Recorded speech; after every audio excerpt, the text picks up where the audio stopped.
Smart phone ഉപയോഗിക്കുന്ന ഏതൊരാളും നിർബന്ധമായിട്ടും അറിഞ്ഞിരിക്കേണ്ട അല്ലെങ്കിൽ പരിശോധിക്കേണ്ട ഒരു 3 കോഡുകളാണ് നമ്മൾ ഈ വീഡിയോയിലൂടെ പറയുന്നത്. നിങ്ങൾ കറക്റ്റായിട്ട് മനസ്സിലാക്കുക, വീഡിയോ മുഴുവനായിട്ട് കാണുക. എല്ലാവർക്കും പ്രയോജനം ചെയ്യുന്ന ഒരു 3 കോഡാണ്. ആദ്യമായിട്ട് നമ്മുടെ ഫോണിൻ്റെ ഡയലർ ഒന്ന് ഓപ്പൺ ചെയ്യുക. അതിൻ്റെ അകത്ത് നമ്മൾ *#07# ഞാൻ സൈഡിൽ കൊടുത്തിട്ടുണ്ട്.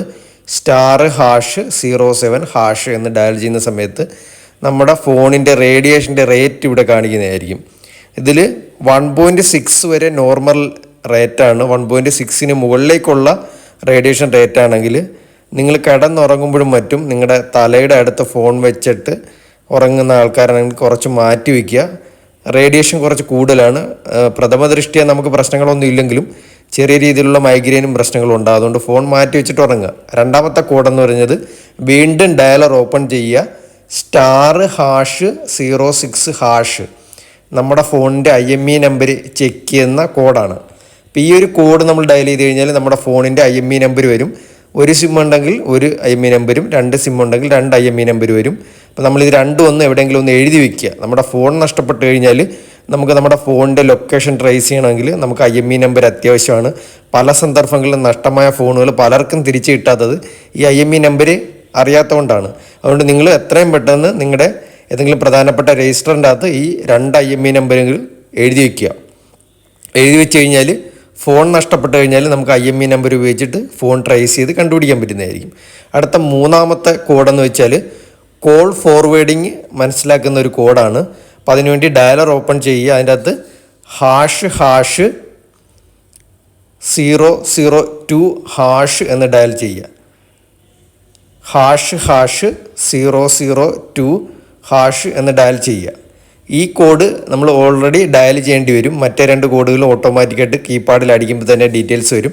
ഈ കോഡ് നമുക്ക് ഡയൽ ചെയ്യേണ്ടി വരും.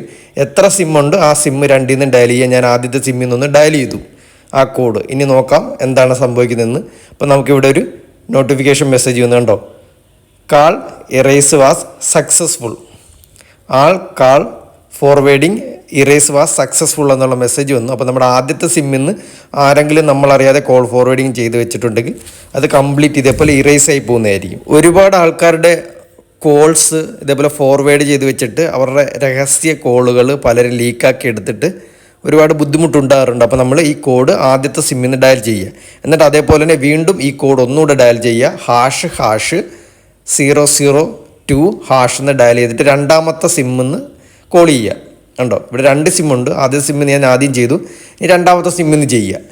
ചെയ്ത് കഴിഞ്ഞാൽ 2ാമത്തെ സിമ്മിൽ ഇതേപോലെ ആരെങ്കിലും കോൾ ഫോർവേഡിങ് നമ്മളറിയാതെ ചെയ്ത് വെച്ചിട്ടുണ്ടെങ്കിൽ അത് ഫുള്ള് ഇവിടെ നിന്ന് ഇറൈസ് ചെയ്ത് പോകുന്നതായിരിക്കും. അപ്പം നമ്മുടെ ഫോണിൽ എത്ര സിമ്മുണ്ടോ ആ 2 സിമ്മാണെങ്കിൽ 2 സിമ്മിൽ നിന്ന് ഈ കോഡ് ഡയൽ ചെയ്യുക. എങ്കിൽ മാത്രമേ 2 സിമ്മിൽ നിന്നുള്ള കോൾ ഫോർവേഡിങ് പൂർണ്ണമായിട്ട് ഇറേസ് ആവൂ. നമ്മൾ ഒരു സിമ്മിൽ നിന്നാണ് ചെയ്യുന്നതെങ്കിൽ ആ സിമ്മിലെ മാത്രമേ ആവുള്ളൂ. അപ്പോൾ 2ാമത്തെ സിമ്മിൽ നിന്ന് ഇതേപോലെ ചെയ്യേണ്ട. 2ാമത്തെ സിം ഉണ്ടോ, call forwarding erase was successful എന്ന് വന്നിട്ടുണ്ട്. അപ്പോൾ നമ്മുടെ 2ാമത്തെ സിമ്മിൽ നിന്നും നമ്മളറിയാതെ ആരെങ്കിലും കോൾ ഫോർവേഡിങ് ചെയ്ത് വെച്ചിട്ടുണ്ടെങ്കിൽ അത് ഇതേപോലെ ഇറേസ് ആയി പോകുന്നതായിരിക്കും. അപ്പോൾ നിങ്ങൾ എത്ര സിം ഉപയോഗിക്കുന്നു ആ സിമ്മിൽ നിന്നെല്ലാം ഈ കോഡ് ഡയൽ ചെയ്യുക. എങ്കിൽ മാത്രമേ എല്ലാ സിമ്മിൽ നിന്നും കോൾ ഫോർവേഡിങ് ഇറേസ് ആയി പോകും. അപ്പോൾ ഈ വീഡിയോ ഒന്ന് മനസ്സിലാക്കുക, ഈ പ്രധാനപ്പെട്ട കോഡുകളൊന്ന് പരിശോധിക്കുക. എത്രയും പെട്ടെന്ന് വീഡിയോ നിങ്ങളുടെ സുഹൃത്തുക്കൾക്ക് ഷെയർ ചെയ്ത് കൊടുക്കുക. അതേപോലെ തന്നെ ഈ വീഡിയോ നിങ്ങൾക്ക് ഇഷ്ടമായിട്ടുണ്ടെങ്കിൽ ഒന്ന് ലൈക്ക് ചെയ്യുക.